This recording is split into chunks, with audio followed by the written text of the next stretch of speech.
Hello people! Welcome and welcome back to our channel. At yan na nga mga cravings. For today's video ay magluluto nga tayo ng lumpiang Shanghai. At ito na nga, meron ako ditong giniling na pork. So ito, giniling na nga natin dun sa ating manual na meat grinder. Pwede din namang ipagiling yan sa palengke, pero kasi pag 1/4 lang, edi konti na lang ilalabas na laman, ganon. Kaya mag manual meat grinder na lang tayo. Pag ganito naman karami, pwede na sa manual meat grinder. Ito na nga ang mga ingredients. Una nga yung carrot, siniwa ko na. Tapos meron tayong celery. Tapos itong nilagay ko na ito ay ang bell pepper. Red bell pepper. Tapos yun, hindi ko na yung giniling kasi nga hiniwa ko na lang siya ng maliliit. Kasi ito nga sinasabi kong manual na meat grinder. Ayan, nabili ko lang to sa Shopee. Tapos ito, ilalagay nga natin ganyan. Meron naman kasi electric meat grinder na nabibili din. Pero nabasa ko kasi mga review, mga hindi gumagana pagdating. Syempre naman, mahal din yun. Adi, ito na lang manual ang gamitin natin. Okay. Mas mura na. Siguradong gagana pa. So, ayan nga yung i-push yung ating binili. Meron ding dihila na yung meron siyang tali, mga cravings. Pero ito mas maganda. I-push lang. I-push mo lang siya ng gano'n. Ayan, push lang na push. Tapos, pag i-push, edi, bubuksan nga natin at saka natin ilalagay ang ating susunod na ingredients. Pagkasama-samahin ko na lang dyan hanggang madurog na siya lahat. Tapos, ilalagay na nga natin ang ating celery. So, ito na nga yung ating celery. So, yung celery na nabili ni Jowa na yan halagang 10 pesos. So, tatakpan na nga natin siya. Tapos, yung carrots na yun ay 20 pesos yung nabili niya na yun. Dalawang supot na yun, nabalatan na. Tapos, chinap ko na lang na maliit para madaling i-grind. So, ayan na nga. At matalas nga yung mga blades nito, mga cravings. Ito, kita-kita nyo naman, durog na siya.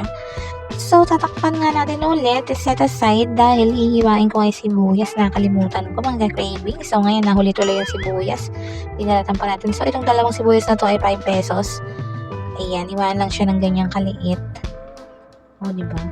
Ito, maliit lang naman po. 1/4 lang naman yung baboy. Depende na lang sa costing nyo kung magkano yung ibebenta. So, ito nga ay 1 kilo dito ng baboy ay nasa 340. 330 ganon, sa iba 340, basta nasa 300 plus. Tapos ito na nga, giniling na nga natin kasama na yung sibuyas. So kaya natin gilingin ay yan na nga siya, ganyan na siya kapino. Ayan, at ihahalo na natin siya dun sa ating giniling na pork. So ayan, 1/4 kilo nga lang yan. Dahil nga may nag-request ng lumpiang Shanghai, mga cravings. Pwede to sa mga stay at home mom. Di ba? Pag natutulog pa yung mga babies nyo, di pwede kayong gumawa ng ganito. Kung malapit lang sa karsada yung bahay mo, ganyan. Pwede yung tinda sa harap ng bahay nyo, yung ang merienda. O kaya sa online, pwede na naman. O di ba? Ayan, sa mga kapitbahay nyo, alok-alok nyo. Paghaluin na natin yan. Di ba? Ganyan. O di ba? Lalagay lang natin lahat yan, sama-sama na siya. Tapos, syempre, i-mix natin. Yan, ganyan. Depende na lang sa laki din ng inyong Shanghai kung gaano kadami ang magagawa nito. Pero, magko-costing na lang ako. Ilalagay ko lang sa description box ng ating video. So, yun na nga, naglagay na nga tayo ng pamintang durog. Tapos, lalagyan din natin siya ng asin. So, ayan yung asin natin nilagay. Siyempre, yung pinong asin. Tapos, naglagay tayo ng oyster sauce. Yung kalahati lang ng kalahating sachet na yun. Ano ba yun? Nalito na din ako sinasabi ng lola nyo. So, ayun, naglagay na din tayo ng umami seasoning. At naglagay tayo ng isang large egg. So, ayan yung malaking itlog nilagay natin. Tapos, hahaluin lang natin na ganyan. O, ayan, ganyan-ganyan lang. At ako naman po, tumahol na naman po si Django at si Waki. At ayun nga, hindi na ako pag-voice over ng maayos ang lola nyo dahil napakarami ng asong mga dito kasaway. Nako. Ayan nga, halu-haluin ng ganyan mga cravings. Tapos pag halong-halo na, edi, i-prepare natin ang ating lumpia wrapper. So, ito na nga ang lumpia wrapper na yan. Nabili yan ni Joe, 40 pesos. Yung na yan, isang buo na yan. Ngayon, paghihiwa-hiwalay pa natin yan dahil sila ay sobrang close. Ayan, sana all close. O, ayan.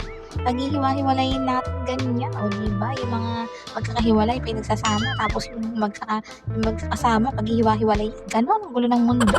So, ayan na nga. Paghihiwa-hiwalay na natin siyang ganyan. Sobrang nipis niyan, dahan-dahan lang. At napakahirap at delicate nito mga cravings. Kaya dahan-dahan, konting pasensya. Hindi pwedeng gumawa ng lumpia ang mainipin. So, ayan, ganyan na nga. 2,000 years later.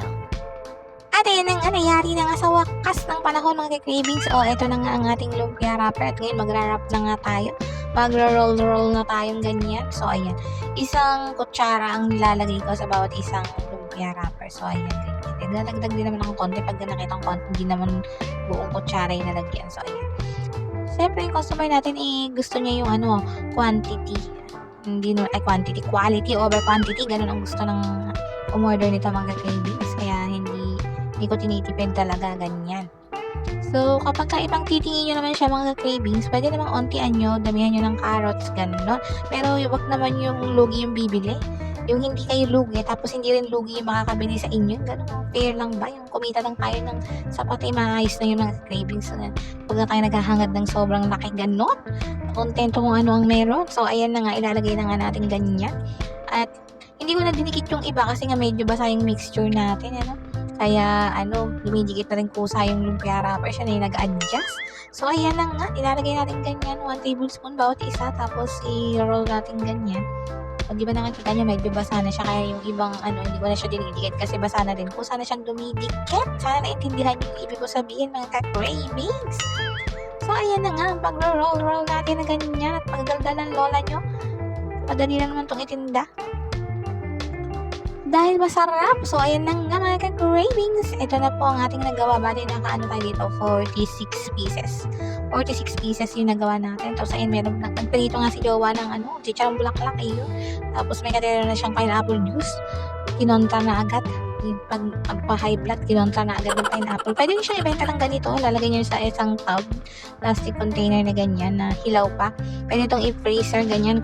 Pwede nyo ibenta doon sa mga gusto ng ang ulam na hindi pa nila kakainin. So, ito na nga pinagpirituhan ng litsarong bulaklak ng ni Jowa. So, dito natin siya ipipirito din. Ganyan, diba? Babadali ang lola niya, may lakad yata. So, ayan. Yan natin ipipirito lahat. Hanggang sa mapirito. Kasi yung order sa atin is luto na, yung kakainin na. At hindi na yung option lang yun mga cravings. Pwede yung ibenta na gano'n yung pang-ulam. Kung meron kayong freezer, gumawa kayo ng madami, tapos i-freeze nyo, tapos pwede nyo siyang ibenta kasama ng mga frozen foods, gano'n. Tagal din naman ang itatagal na mga cravings, basta naka-frozen. Tapos nakalagay lang siya sa container. So, ayan. Ang bentahan nun, depende na sa inyo, sa costing nyo mga cravings kasi iba-iba naman tayong lugar, iba-iba rin presyo ng ating mga bilihin. So, ganito. Ayan, ganyan yung in-order sa akin. So, ganyan ang gagawin natin. Pwede itong itingi. Bali, pag tinitingi ko ito mga cravings pag sa harap ng bahay, mga 3.25 ganun ang bentahan dito sa amin yan. 3 pieces for 25 pesos pero may kasama siyang sauce. Tapos ilalagay mo siya sa yung disposable na cup. Ano din ang ating Shanghai, hindi pwedeng hindi titikman to ni Jowa dahil ito yung kabilin-bilila niyang pag nakaluto na daw ay titikman niya muna. Kung talagang masarap nga ba ito. At ito nga si Jowa galing sa pagdidilig ng ating mga seedlings. At syempre naman approve kay Jowa. Yan ang favorite niyang malinamnam na lumpiang Shanghai. Syempre yung isang tab si Jowa na ang may order noon dahil nireserve niya na sa kanya. Ganon. At ito ang aming mga alagang marites. At gusto nga nilang lahat matikman ng ating lumpiang Shanghai. Hanggang dito na lang mga cravings. Salamat sa panonood. Hanggang sa susunod. Like and subscribe.